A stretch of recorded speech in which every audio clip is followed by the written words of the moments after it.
On last week's episode, Dan took us way up the Aire River Valley to catch some small brown trout on the dry fly. Towards the end of the day though, he got serious and said he was going to reveal his secret spot to hopefully target some big browns. But as we headed down the mountain, he told me about this trip he had to Patagonia, and just hearing about it blew my mind. Have a look at this footage, you'll never forget it. Howdy, my name's Daniel Kent. This is my hometown of Apollo Bay. I've been fishing since I was 5 years old, when Dad hooked a trout and let me wind it in.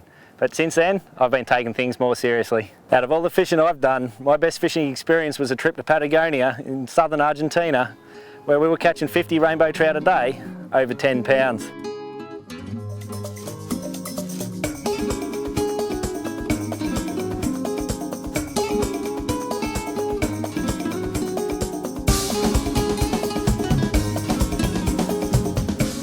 It took me 2 flights to get there, 9 hours of driving on rough tracks. We were greeted with 100-kilometre-hour winds, -4-degree temperatures, a wind chill factor of -20. We slept in tents that were freezing cold, but it was worth every minute, because there's not many places where you can catch 10 to 80 rainbow trout over 10 pounds a day on fly.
this it, mate? This is it, Bill.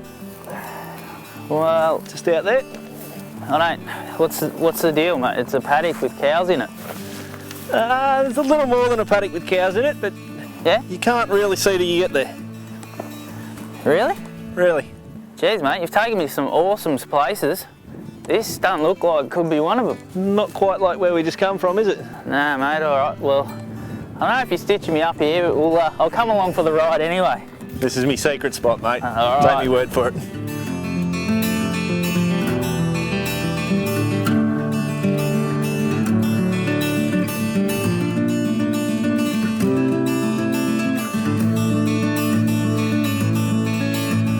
Hey, Bill, mate, where you going? Oh, just crossing the cow channel, mate. This is it. This is what? This is where we're fishing. This is the secret spot. This is a secret spot. What, the drain? Mate, there's some big trout in this drain. You're pulling my leg, mate. I'm not. No way. This is where we're going to fish. I thought this was like just for the cows to drink out of or something. Well, the cows do drink out of it, but there's some pretty big trout feeding in it too. Well, considering I think you're going to make a fool of me on national television, you can have the first cast. Well, I'll tell you what, if you like it here, we get a few fish tonight. We'll come back here in the morning, let a bit further up the channel, and we'll get some more fish up there as well, because it's pretty good all along this channel. All right, mate. Well, based on the first impression, I think we'll be back on the dry fly tomorrow morning. I'm going to surprise you.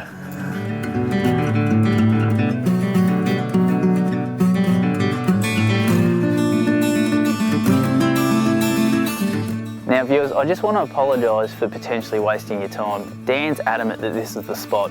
Personally, I don't think it is. The cows are even looking at me like I'm an idiot. Let's just go along with this for a minute and see what happens, because he tells me it is. So all I can do is just follow him. Come with us and see what happens.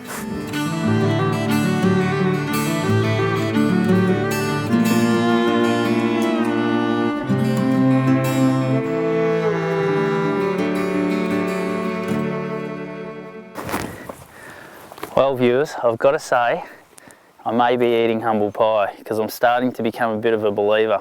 I saw a few whitebait jump before, and there was a big rise right behind them. I think there's some fish in here that might be a little bit bigger than those ones we were catching on the dry fly earlier. Let's wait and see. I'm starting to get excited now.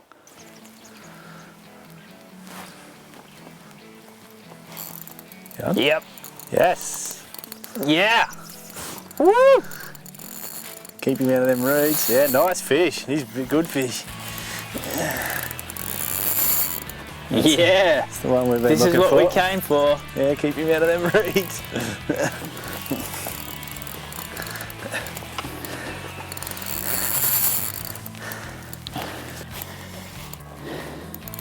So this is what we came for, guys. Yeah, don't they fight in these? Yeah, much bigger just- size of fish down here in the He's just slogging it out. slower parts of the river. What do you normally just walk up on them? Yeah, I'll kneel down and grab him out and we'll get a look at him. What a fish. Nice silver colours. Tire him out. But look at that, it's amazing, this little system. Like, you know, most people would drive past it, wouldn't they, Dan? Yeah, and it's just only go, a "Oh, tiny yeah, little creek and there's nothing in here."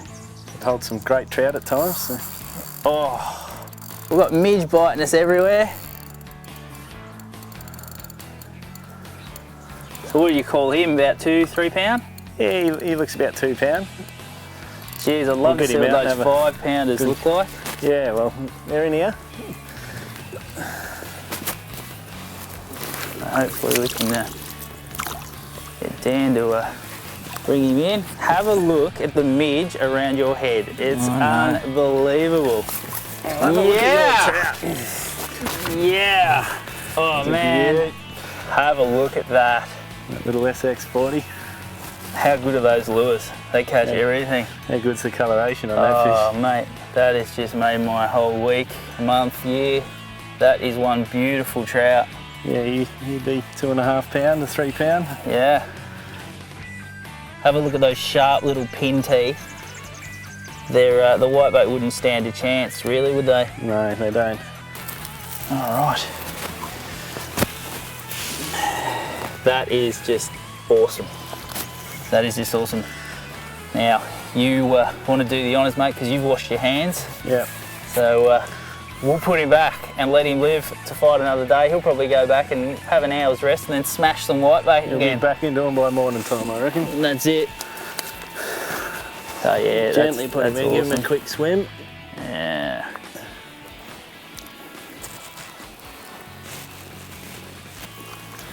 And away we go. Yeah!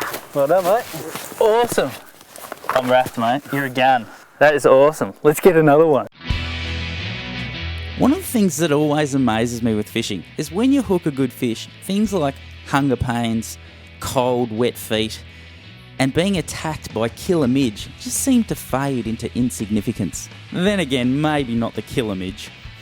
When you come fishing down here on dark, you need a good quality rod, reel, lure, and the most important thing, insect repellent.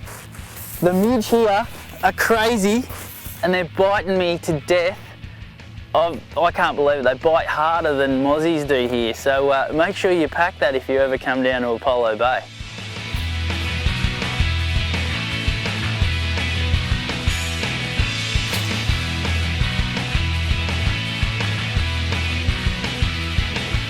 Oh, yep. Oh, Nice. another one. Yeah. You didn't believe me, it was the spot, mate. What drain? Oh yeah, another nice one. Not quite as big as your first one, I don't think. No, who cares? Oh, he's not too bad. I just can't believe I'm going to catch another fish out of a cow watering hole. Mate, I'm eating my words now.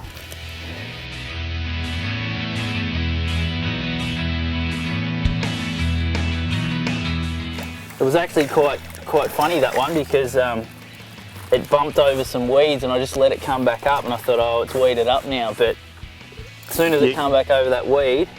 And you can definitely tell through these rods and the braided line the difference between the weed and the fish taking the lure. Exactly. And he's just sitting there, but like, people might be at home thinking, geez, you're milking it, just get him in, but you physically can't pull them up. No, they're all muscle. You know, I've only got 4 pound tippet and look at that, I can't really do much with it. And the idea is not to panic too, to just let them tire out. And take that time. Oh, look at that, he's taking it head first, Dan. yeah. That's strange because they often come up from behind it. And See if I can't get his head up.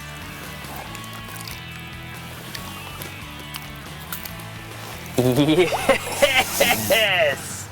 Oh, mate. it's a bit skinnier than the last one, but Yeah. same sort of length. But yeah, and a little bit darker. But look how he's grabbed that. It's a pretty good advertisement for how good those SX40s are, isn't it? Really, like They are a great little lure. we were talking before about how people, you know, buy quality cars and boats and good rods, and then they throw a cheap quality lure on the end of the line. And at the end of the day, that brown trout couldn't care what sort of car we're driving home with. He only worries about what's in front of him, and that lure represents those whitebait really well, doesn't it? And that's money well spent. It is money well spent. So here we go, just let him on his way. And it's good with that current, isn't it, Dan? Because you can get the current going through the gills, Gets the oxygen flowing through the gills. fires them up. And just hold him there till he's ready to swim away, and he'll go when he's ready.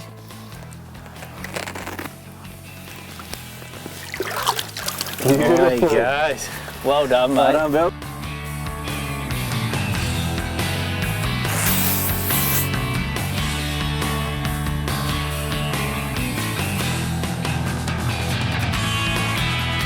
Well, mate, there we have it, last cast. What an absolutely awesome day.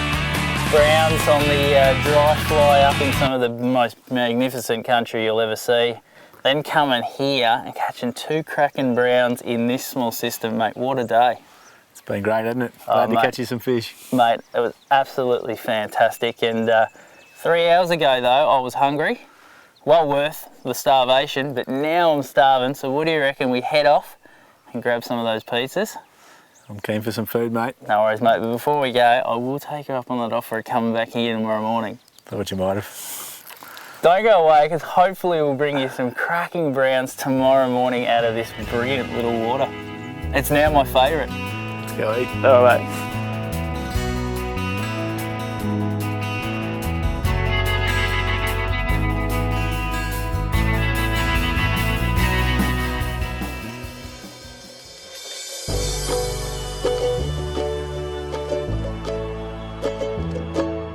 There's nothing more exciting than when you're driving to a spot that you know produces fish. The anticipation is just huge.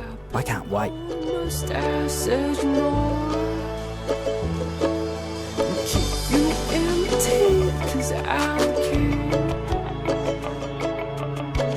He's got it hard.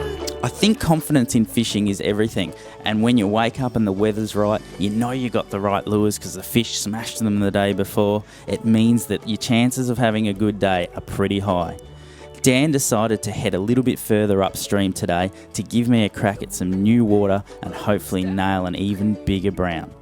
Well, here we are, viewers. It's the morning of day 2 on our trip to Apollo Bay. After catching that awesome brown trout last night, I was just so pumped I wanted to do more. And Dan told me about a few other stretches of this little tributary that hold some good brown trout. I have to say, when I rocked up yesterday to that spot, I thought he was stitching us up. It looked like a drain, Dan. I didn't think there'd be anything in there. It is not much more than a drain, but there's some big fish in here, don't worry about that. So this is a similar sort of stretch? Yes, yep.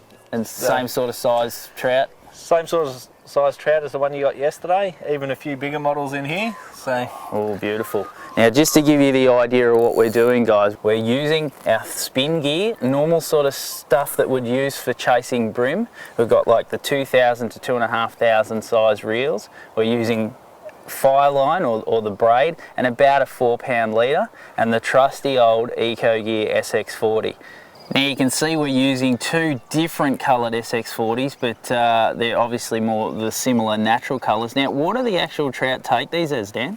There's a lot of natural Galaxia minnow in the river system here, and they're pretty much that goldy sort of see-through colour, and that's what we're trying to represent with those lures there. And they do it pretty well, don't they? They do. You don't get much better than that. The technology these days is pretty good. That's it, and hopefully some of these big brownies hanging in some of these holes are going to smash these SX40s and we'll bring some more action to you.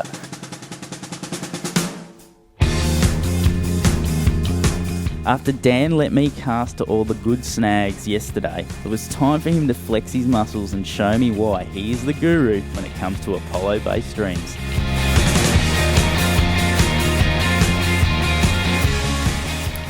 Oh yeah. Yes. Yeah. Oh, beastie. Yeah. Good stuff, Dan. Let's keep him away from this log. That's what we were talking about. Mate. Oh, he's a beautiful fish.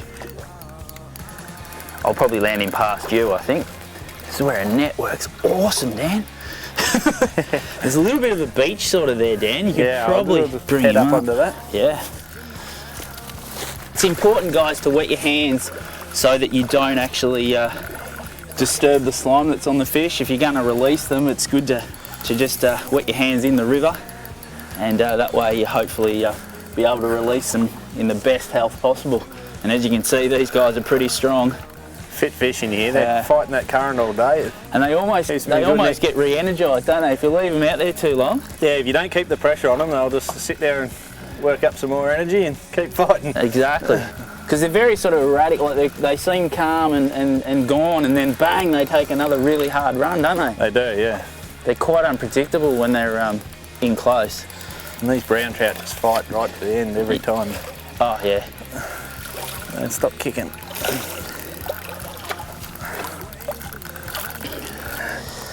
Tense moments. Some tense moments there. He went up under the bank. Is he still there, Dan?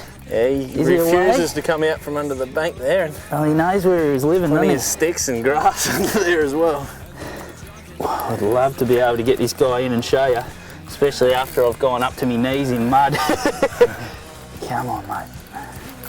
Think he did the job for you then? And he's off again now. He's pretty annoyed now. This is a sketchy bit of river, I tell you. Picked a nice soft bit of mud there for you. Oh, he's only in by one treble now. But I reckon that treble could be enough. Give his head up. Do you reckon just slide him up, Dan? Just put a hand under his belly and just give him a comfort lift.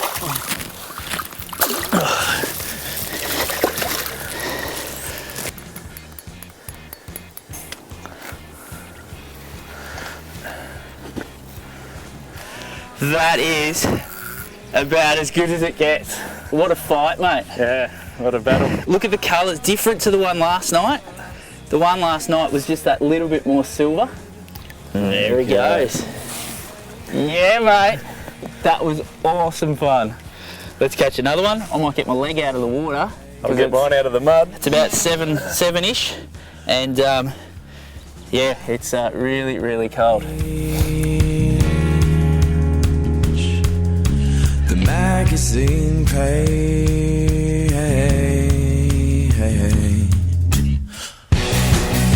You do it to yourself, hope you'll be remembered. You do it to yourself, hope us all remember.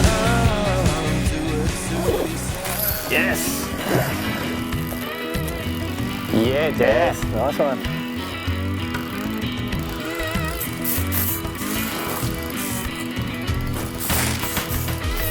Oh, he's got a bit of weight on him, Dan. Yeah, Dan, again. Awesome. Put his rod down. Yeah, this is nice. Jumped out.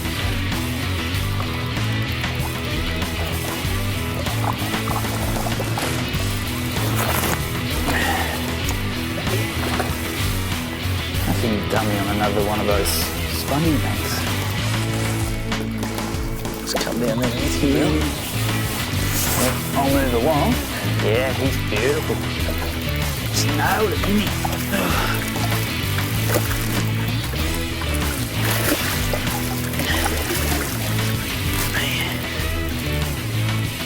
Yeah!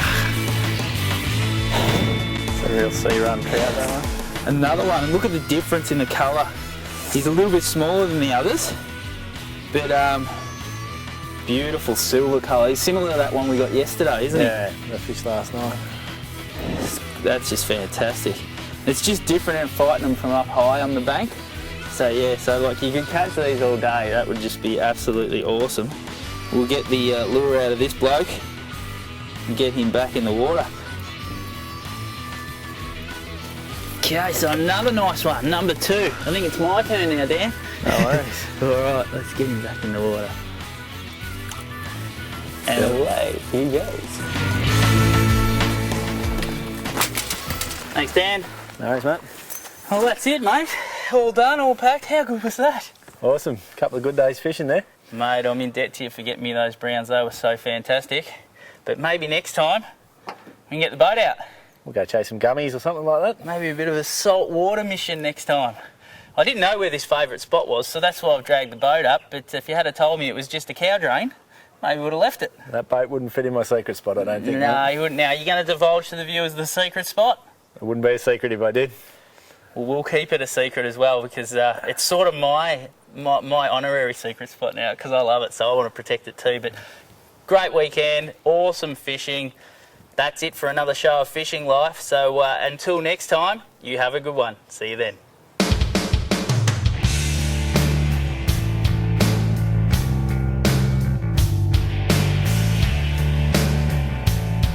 The team at Fishing Life use only the best quality products including Eco-Gear lures, Japanese technology made for Australian conditions, Trojan deep cycle batteries, Engel fridge freezers and generators, Flow-Right live oil systems, Daiwa rods and reels, Minn Kota electric motors and Humminbird high definition sounders and GPS units. To find out more about these quality products, log on to www.vicbrimclassics.com.au.